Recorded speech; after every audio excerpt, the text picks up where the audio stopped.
경우의 수 대표 예제 문제 함께 풀어보도록 하겠습니다. 자, 1에서 100까지의 자연수가 각각 하나씩 적힌 100장의 카드에서 한 장을 뽑았을 때 다음을 구하시오 라고 되어 있네요. 자, 첫 번째 12의 배수 또는 13의 배수가 적힌 카드가 나오는 경우의 수를 구하라 라고 되어져 있습니다. 자, 그럼 일단 우리가 경우의 수를 센다는 건 이 집합의 원소의 개수를 센다는 것과 동일하다고 선생님이 말씀을 드렸죠. 그래서 1번에서는 두 개의 집합으로 우리가 구분을 지을 수 있을 것 같네요.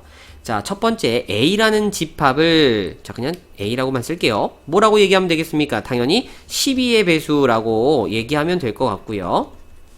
B라는 집합을 누구로 두면 자 13의 배수라고 얘기를 하면 당연히 얘네들 또는 이라는 표현에서는 어떤 연산이 들어갑니까? 바로 합의 법칙, 합집합의 원소를 구하는 것과 동일하다는 거죠. 그래서 자 집합의 연산기호로 선생님이 표현을 좀 바꿔볼게요. 그럼 너희들은 A 합 B에 대한 원소의 개수를 구하는 것과 동일하므로 A 집합의 원소의 개수, B 집합의 원소의 개수, 그리고 교집합의 원소의 개수를 이렇게 빼주시면 된다겠죠? 자, 각각의 집합의 원소의 개수 한번 세보죠. 1부터 100까지입니다. 이때 이 12의 배수는 몇 개? 당연히 8개. 그리고 13의 배수는 몇 개? 7개네요. 자, 근데 12의 배수이면서 13의 배수 동시에 만족되는 원소는 있나요? 없습니다. 그죠? 그래서 빵개 그러므로 몇 개로구나? 15가지로구나. 이렇게 계산하시면 되겠네요. 자, 두 번째 문제. 2의 배수 또는 5의 배수가 적힌 카드가 나오는 경우의 수를 구하라. 자, 이거 1번하고 완벽히 구조가 똑같습니다. 그죠? 그래서 A 집합을 여기서는 2의 배수라고 가정하시고 이번에 B 집합을 5의 배수라고 가정을 해보면 자, 당연히 어떤 표현이 눈에 보이나요? 자, 또는이란 말 보이니까 합집합의 원소의 개수 구하는 거랑 일치하겠죠? 그러면 얘네들 A집합, B집합의 각각의 원소에서 A와 B의 동시에 만족이 되는 교집합 원소를 빼줄 겁니다. 자, A집합 당연히 몇 가지입니까? 2의 배수니까 50개입니다. 그 다음에 5의 배수는 1부터 10까지 20개가 들어있습니다. 1부터 100까지. 그리고 2의 배수이면서 동시에 5의 배수가 되는 건 몇 가지? 자, 일단 그 대상이 누구죠? 그래요. 2의 배수이면서 5의 배수인 건 10의 배수입니다. 그러니까 10의 배수는 10개겠죠? 그래서 이렇게 10가지를 빼주게 되면 너는 그래 60개였구나 라는 거를 우리가 볼 수가 있겠죠. 자, 그러면 3번은 좀 여기다 적을게요. 100과 서로 소인수가 적힌 카드가 나오는 경우의 수는 몇 가지냐 질문이 들어왔습니다. 일단은 자 용어의 정의부터 좀 확인. 자, 여러분 서로소라는 게 어떤 관계를 얘기하는 겁니까? 1을 제외한 공약수가 없는 그런 두 수의 관계를 우리가 서로소라고 얘기하죠. 그 말인즉슨 어떤 수를 내가 딱 뽑았을 때 요 100하고 공약수가 있으면 안 되니까 이 100이란 수가 어떤 수를 약수로 갖고 있는지부터 확인을 해봐야 되겠죠. 그렇기 위해서는 당연히 그래요. 소인수분해. 아, 정말 오랜만에 등장합니다. 그러면 100을 소인수분해 해보자. 너는 4 곱하기 25니까 2의 제곱 곱하기 5의 제곱이네요. 그럼 실제로 이 100이라는 숫자는 2와 5라고 하는 얘네들의 최소 단위의 인수를 갖고 있다라는 걸 우리가 확인할 수 있습니다.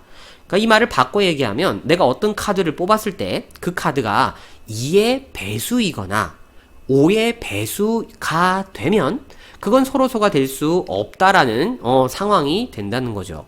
자, 그러면 여러분 갑자기 2번 내용이 어라라 하고 기억이 나셔야 됩니다. 지금 선생님 방금 그랬잖아요. 2의 배수 또는 5의 배수가 적혀있는 카드를 뽑으면 안 된다고요. 근데 2의 배수 또는 5의 배수가 적힌 게 몇 개인지 우리가 미리 구했지 않습니까? 그게 바로 이렇게 2번에 있다는 거죠. 자, 이 3번이 결국 2번을 이용해서 풀라는 문제로 이렇게 연계가 된 것 같아요. 그러면 이게 몇 개였습니까? 60개였으니까 나는 1부터 100까지 중에서 이 60가지를 제외한 나머지를 우리가 뽑았을 때 서로서라고 얘기가 되겠죠? 그래서 100개에서 60개를 제외한 몇 가지구나? 40가지구나 라고 요렇게 얘기가 될 수 있습니다. 자, 이 개념이요, 여러분들이 앞으로 경우의 수를 구하실 때 굉장히 자주 나오게 되는 개념입니다. 바로 집합의 연산에서 누구에 대응하는 연산이냐면요, 여집합에 대응하는 연산이고요. 그리고 말을 직접적으로 선생님이 좀 돌려서 얘기했을 때 요 40가지 경우는 뭐냐면요, 이 100가지, 1부터 100가지 수 중에서 2의 배수 또는 5의 배수가 아닌 걸 지금 찾으라는 거거든요. 그러니까 어떤 사건에서 그 사건이 아닌 사건, 무슨 사건이라고 합니까? 그거를 여사건이라고 합니다. 그래서 요 개념이 이 여집합 혹은 여사건의 개념에 이렇게 대응되는 느낌이고요. 얘네들의 연산은 전체에서 해당 사건을 빼주는, 즉 여집합의 우리의 원소의 개수를 계산했던 것과 일치하게 계산하시면 될 것 같아요. 그래서 이렇게 꼭 기억을 해 두세요. 자, 그럼 넘어가서 두 번째, 방정식 x 플러스 2y 플러스 3z는 11. 자, 요걸 만족시키는 자연수 x, y, z. 자, 요거에 대한 순서상이 이제 몇 개냐라고 질문이 들어왔네요. 자, 그러면 일단은 이 문제를요, 선생님이 좀 안타까운 경우가 있어서 얘기를 좀 드립니다. 이걸 연산법칙, 즉 합의법칙과 곱해법칙으로 열심히 계산하려고 하는 친구들을 가끔씩 보는데, 자, 아쉽게도 이 문제는요, 절대 연산법칙이 적용되는 케이스가 아니라는 걸 여러분들이 이해하실 수 있어야 돼요. 이 문제는 그냥 일일이 세는 겁니다. 근데 일일이 셀 때도 우리가 좀 기준을 잡아서 규칙적으로 세어가는 방향을 잡아야 되거든요. 자, 기준을 먼저 잡아야 될 것 같은데, 이 기준은 당연히 복잡한 것보다는 간편한 거, 많은 것보다는 적은 거가 좋은 겁니다. 즉 x, y, z라는 이 세 개의 문자에 대해서 어떤 문자를 기준으로 삼았을 때 그 개수가 적을 겁니까? 당연히 z를 기준으로 했을 때 적겠죠. 그래서 첫 번째 우리가 z가 얼마일 때? 1일 때, 두 번째 z가 얼마일 때? 2일 때, 3일 때, 요렇게 구분을 해놓고 문제를 풀어나가는 게 이 문제에 알맞은 방향이다라는 거예요. 자, 그러면 얘네들 z가 1일 때 한번 다시 한번 식을 적어보게 되면요, 그때는 x 플러스 2y가 얼마란 뜻입니까? 8이 된다는 뜻이 되는 거죠. 이미 z는 1값이라 여기 3이 되는 거니까. 그쵸? 그럼 다시 한번 요렇게 되는 경우를 또 우리가 생각해 봐야 되는데, 그 기준은 누구라고요? 적은 개수, 즉 바꿔 얘기하면 개수가 큰 친구죠. 그러니까 y를 기준으로 좀 생각해 주면 되는 겁니다. 그럼 y가 얼마일 때? 1일 때, 2일 때, 3일 때, 4일 때는 안 됩니다. 그죠? y가 4가 되면 z는 자연수니까 0이 되면 안 되잖아요. 그럼 나는 개수만 세면 되는 거니까 y가 몇 개가 되는구나? 3개가 되는 거구나. 그럼 자동으로 x도 y 따라 친구 따라 강남 가는 것처럼 무조건 y하고 짝을 이뤄서 갈 거니까 그냥 3가지가 나오는 거구나 라고 결정해도 괜찮다는 거죠. 우리가 보고자 하는 대상은 x, y, z의 값이 아니라는 걸 유념하셔야 됩니다. 알았죠? 경우의 수는 가지수만 우리가 관심을 가집니다. 자, 그럼 두 번째, 이번에는 당연히 z가 2니까 여기 6값 만들어졌습니다. 그쵸? 그래서 x 플러스 2y는 5라고 되어지는 경우만 생각하면 될 것 같아요. 그럼 다시 y를 또 기준으로 하면 이거 몇 가지입니까? 2개가 된다는 걸, 2가지가 된다는 걸 볼 수 있죠. 그쵸? 그 다음에 z값이 3이 되면 이때는 x 플러스 2y가 2가 되는 케이스를 생각하라는 건데, 지금 이때는 어이구 아쉽지만 x, y는 자연수기 때문에 가장 작은 1과 1이 와도 요게 만족되는 경우는 없다는 걸 확인할 수 있네요. 그래서 우리가 이 경우 1번 케이스와 2번 케이스, 자 당연히 동시에 이루어질 수 없는 경우 합의 법칙으로 이제 이 각각의 가지수를 더하면 되겠죠. 그래서 총 몇 가지? 5가지다 하고 이렇게 연산하시면 되겠습니다. 자, 세 번째입니다. 다항식 a 플러스 b 플러스 c. 거기다가 x 플러스 y 플러스 z. 자, 요거를 요렇게 곱했을 때 이 전개식에서 항의 개수를 구하시오 라고 되어져 있습니다. 자, 그럼 당연히 여러분들이 이거를 뭐 이렇게 하나하나 짝을 지워줘서 전개해도 뭐 답은 나오겠죠? 근데 그렇게 이제 생각하는 게 아니라 우리가 이거를 선택이라고 하는 개념에서 생각해 볼 수 있다라는 거예요. 자, 이게 뭔 소린가 하니? 자, 우리가 요 다항식을 A집합, 요 다항식을 B집합이라고 한다면 이 전개식에서 나오는 항이라는 건요, A에 들어있는 3개, 즉 A, B, C라는 3개의 원소 중에서 어떤 원소를 선택하지? 그리고 이 B라고 하는 집합의 X, Y, Z의 3개의 원소 중에 어떤 원소를 선택하지?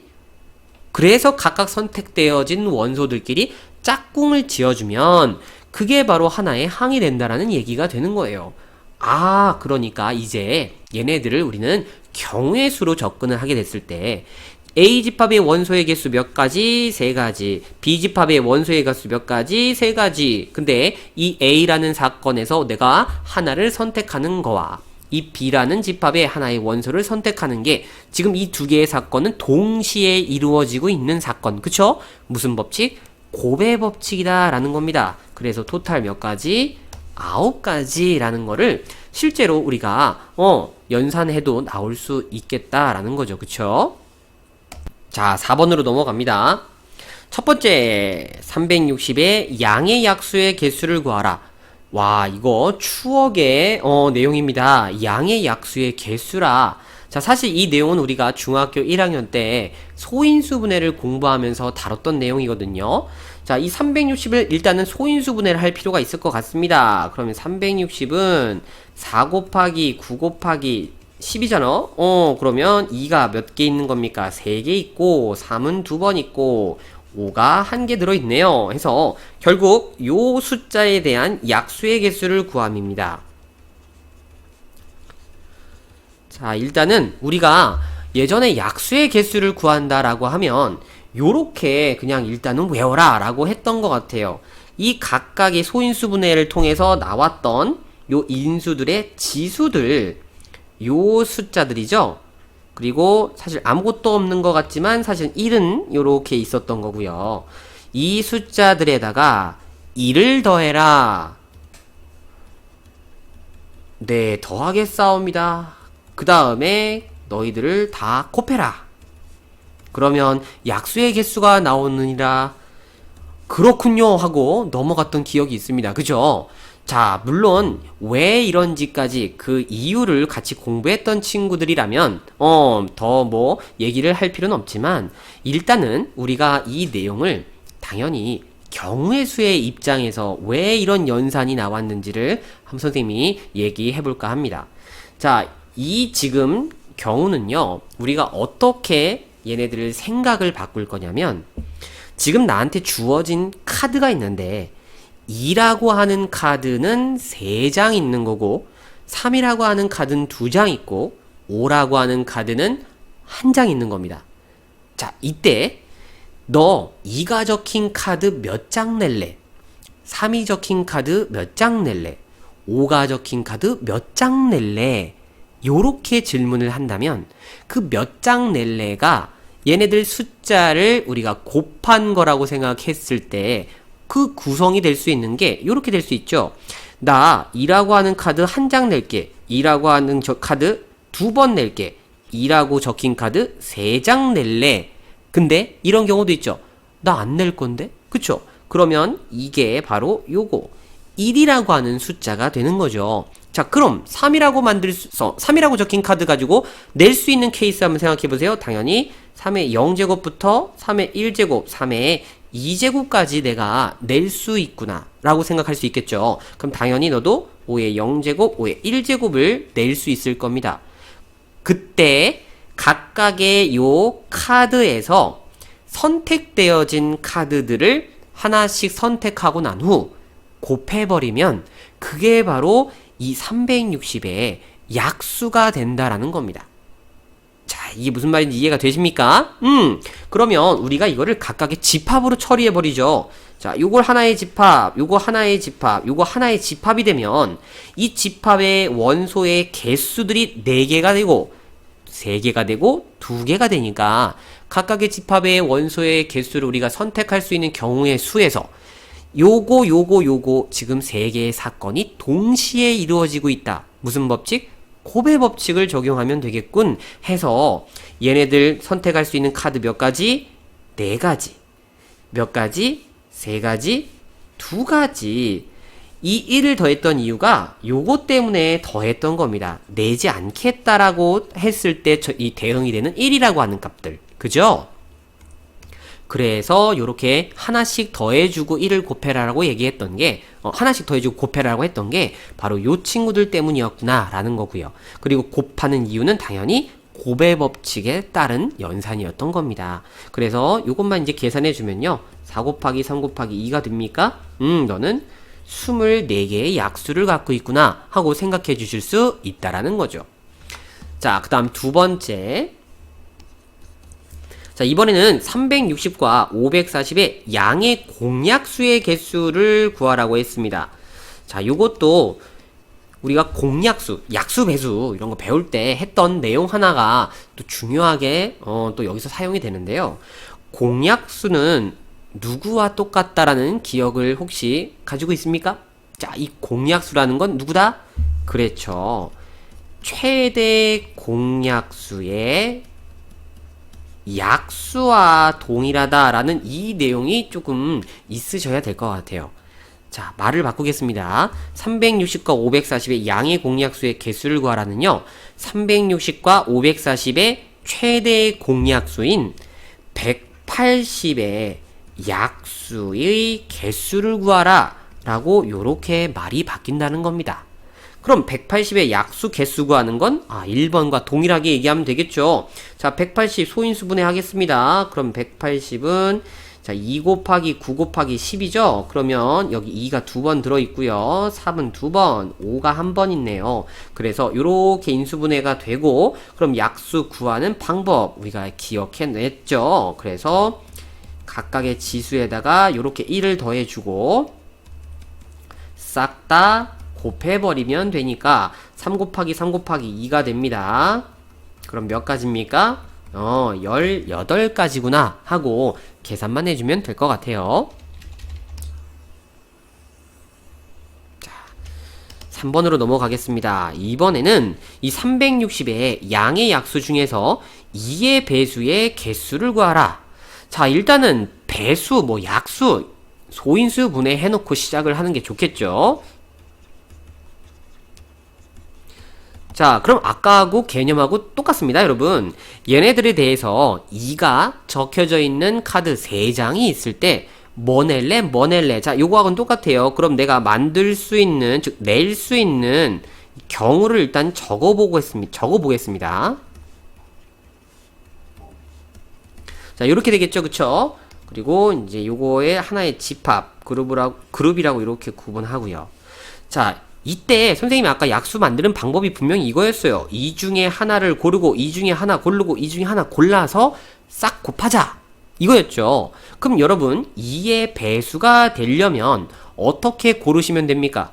당연히 이 2가 적혀져 있는 카드에서 요렇게 3개의 카드를 선택하게 되면 이거 어떤 수들을 다 곱해도 무조건 2의 배수가 만들어집니다 라는 거예요.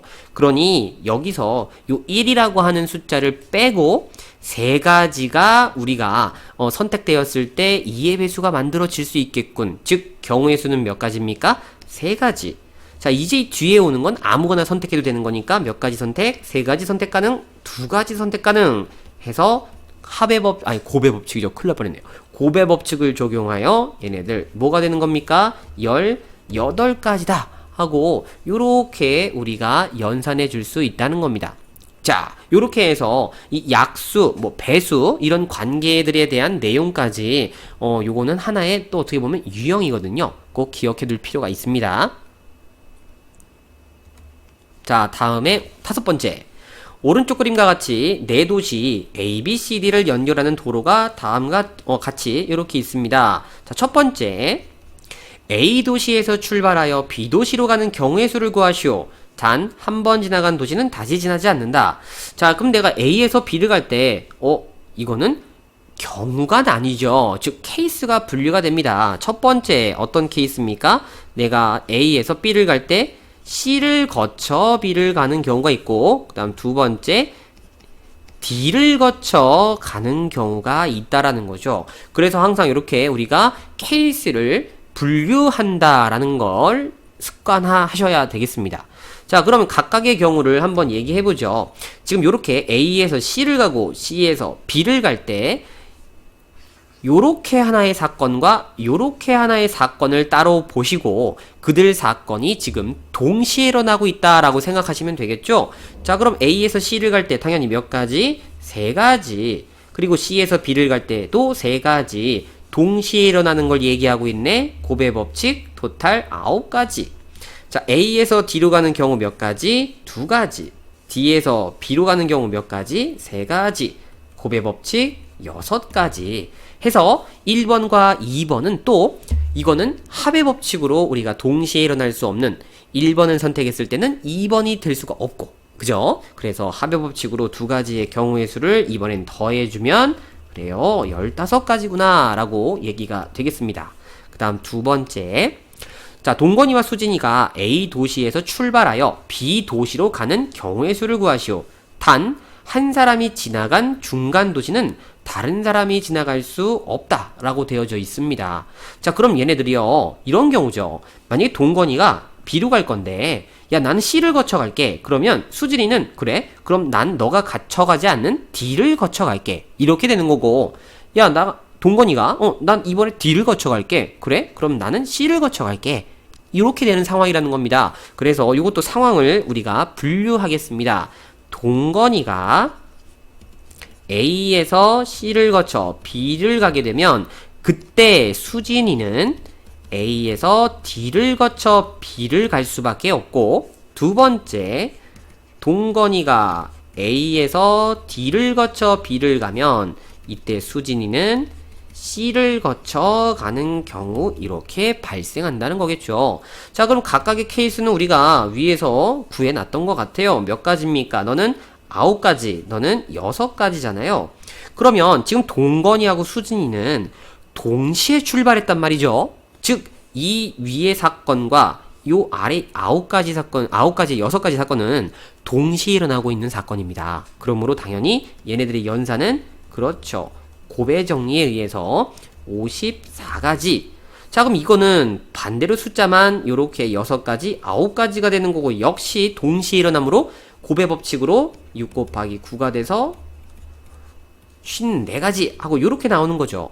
그럼 첫 번째, 두 번째 상황은 당연히 합의 법칙이 적용될 거므로 요렇게 54 더하기 54 토탈 108가지다 라고 요렇게 계산하시면 되겠습니다. 자, 그럼 넘어가서요 6번입니다. 오른쪽 그림에 자, A, B, C, D, E의 영역이 5개가 이렇게 있는데 얘네들 색칠을 하려고 합니다. 단 조건이 있네요. 어떤 조건이냐? 같은 색을 중복해도 사용해도 좋으나 인접한 영역은 서로 다른 색으로 칠한다. 인접한 영역은 다른 색으로 칠한다. 칠하는 방법의 수를 구하시오 라는 문제입니다. 자, 얘네들 문제는요 우리가 순서를 정해서 색칠을 하는 경우로 가정하는 게 굉장히 효율적입니다. 이게 무슨 얘기냐면 내가 아무렇게나 막 색칠을 칠하는 게 아니라 순서를 정할 건데 가장 많은 영역과 인접하고 있는 영역을 기준으로 하는 게 좋습니다. 그 이유는 아까 처음에 선생님이 말씀드린 것처럼 기준이라는 건 경우의 수를 줄여줄 수 있는 방향이 좋은 거예요. 자, 그러면 A를 기준 삼았을 때 뭐가 좋으냐? A의 색칠이 결정이 되면요 이 A는 가장 많은 영역을 인접하고 있기 때문에 B, C, D의 경우의 수를 다 줄여준다라는 아주 훌륭한 순서가 될 수 있다라는 거죠. 그래서 가장 많은 영역을 인접하고 있는 것이 기준의 순서가 될 수 있다. 영향을 준다라고 이렇게 이해해 주시면 될 것 같아요. 그러면 우리가 얘네들 A에서부터 출발을 해보면 요때 이렇게 A, B, C, D, E 순서대로 색칠을 한다라고 가정을 해보죠. 자, 그럼 내가 A에다 색칠할 겁니다. 당연히 몇 가지의 색을 칠할 수 있습니까? 당연히 5개가 있으니까 난 5가지를 선택할 수 있습니다. 근데 여기서 하나 썼습니다. 그럼 인접하고 있는 B는 A가 쓴 색은 쓰면 되지 않기 때문에 A에서 쓴 색을 제외한 4가지의 색을 쓸 수 있고요. 그 다음에 C에는 당연히 B와 A 둘 다 동시에 접하고 있기 때문에 A, B에서 쓴 색을 제외한 나머지 3가지를 쓸 수가 있겠죠. 그리고 D라는 건 C와 A를 접하고 있기 때문에 A, C를 제외한 숫자랍니다. A와 C를 제외한 색깔만 사용하면 됩니다. 즉 B는 겹쳐도 괜찮은 거잖아요. 그래서 마찬가지 3가지가 될 거고, 그럼 E도 똑같은 방법으로 A와 D에서 색칠을 한 색을 뺀 나머지 3가지만 요렇게 생각해 주시면 되겠다. 그리고 당연히 이 사건은 동시에 이루어지고 있는 사건이므로 고배 법칙이 적용이 되겠죠. 그래서 요렇게 계산만 해 주시면요, 토탈 20 곱하기 27이죠, 그죠? 그래서 540까지구나 하고 계산해 주시면 될 것 같아요. 자, 이번엔 7번입니다. 100원짜리 동전 1개, 그리고 500원짜리 동전 2개, 10원짜리 동전 3개의 일부 또는 전부를 사용하여 거스름돈 없이 지불할 때 다음을 구해봐라. 단 0원을 지불하는 것은 제외한다. 오케이, 알겠습니다. 자, 첫 번째, 지불할 수 있는 방법의 수를 구해봐 라고 되어져 있습니다. 자, 이 지불을 할 수 있는 방법이라는 건 우리가 어떻게 생각하시면 될 거냐, 같은 금액이라도 예를 들어서요 200원이라도요, 자, 내가 100원짜리 2개를 내서 지불하는 것과 100원이랑 50원짜리 2개를 내서 지불하는 건 다른 경우라고 보실 수 있는 겁니다. 그쵸? 지불하는 방법이라는 건 어떻게 지불하냐를 중요하게 여기기 때문에 당연히 2가지가 다른 거다. 즉 2가지라고 생각할 수 있다라는 거. 근데 이거는 이제 2번에서 또 다루겠지만, 지불할 수 있는 금액의 수라는 건요, 이 경우와 이 경우를 그냥 200원이네 라고 생각해 버리겠다는 거거든요. 어쨌든 자, 이렇게 지불할 수 있는 방법의 수나 지불할 수 있는 금액의 수는 이 접근 자체가 다르다는 거, 요거를 염두하고 출발할게요. 그럼 첫 번째는 그냥 내가 동전 100원짜리 1개를 낼까 말까, 50원짜리 동전 2개를 낼까? 1개만 낼까? 2개 다 낼까? 이거 누구랑 똑같은 겁니까? 이거 앞서 설명드렸던 약수 그 과정하고 완벽히 똑같은 거 이해가 되시나요? 그럼 당연히 자, 100원짜리 동전 1개 가지고 우리가 만들어낼 수 있는 경우의 수는, 그렇죠, 1 플러스 1가지, 즉 안 낸다 에다가 동전 하나 가지고 만들어낼 수 있는 1가지, 그죠? 그 다음에 이 50원짜리 2개 가지고 만들 수 있는 경우는 내가 일단 안 낸다, 거기에다가 50원짜리 동전 2개니까 하나 낼 거냐 2개 낼 거냐 2가지. 그 다음에 10원짜리 동전 3개 가지고 만들 수 있는 경우는 일단 안 낼래 하고 내가 얘네들 1개 낼까 2개 낼까 3개 낼까 3가지. 그래서 이 각각의 경우를 당연히 뭐 하는 겁니까? 고배 법칙으로 요렇게 연산해주면 된다 이거죠. 자, 근데 여기서 중요한 건 마지막에 0원을 지불하는 것은 제외한다고 했거든요. 이 경우가 지금 안 낸다, 안 낸다, 안 낸다가 다 들어 있습니다. 그래서 그 1가지를 빼주면 이게 바로 지불할 수 있는 방법의 수가 된다라는 겁니다. 자, 뭐 계산하시면 그러면 2 곱하기 3 곱하기 4에서 1 빼주게 되니까요, 얼마입니까? 이거는 24가지니까 1가지 빼면 23가지인가요? 오케이, 요렇게 계산이 될 거고요. 간단하죠? 자, 두 번째, 요게 이제 조금 문제가 될 수 있습니다. 지불할 수 있는 금액의 수. 자, 이게 아까 선생님이 말씀드린 것처럼 같은 금액이라도요, 이 지불하는 방법이 분명히 다를 수 있는데, 그거는 그냥 내가 야 뭐야 어차피 200원이잖아 하고 이거를 금액에 맞춰서 우리가 경우의 수를 했을 땐 이게 1가지가 된다는 거예요. 그렇다는 얘기는 지금 이 23가지 안에는 분명히 같은 같은 금액의 애들이 만들어내는 중복도 그냥 다 따로따로 계산했다는 거죠. 자, 그러면 이건 어떻게 우리가 얘를 접근할 거냐? 자, 기술 하나 들어갑니다, 여러분. 자, 어떤 기술이 들어갈 거냐면요. 이 중복이 발생되는 이유는 얘네들 이 어떤 단위의 돈이 있을 때요. 그 단위 돈보다 작은 단위, 자, 한 단계 낮은 단위의 돈이 이 윗단계의 돈을 대체할 수 있을 때 중복이 벌어집니다. 뭔 살이냐면 지금 100원짜리 동전이 있고 50원짜리 동전이 있을 때요. 50원짜리 몇 개 있습니까? 2개가 있죠.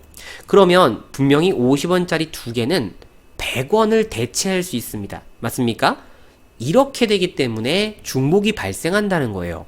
그래서 이 중복을 우리가 애시당초 없게끔 만들어주기 위한 기술이 들어갈 건데 그게 바로 뭐냐면 이 높은 단위의 돈을 중복이 가능한 이 단위로 다 바꾼다는 겁니다. 즉 얘네들 요 100원짜리 한 개와 50원짜리 두 개를 마치 뭐로 바꿔주자?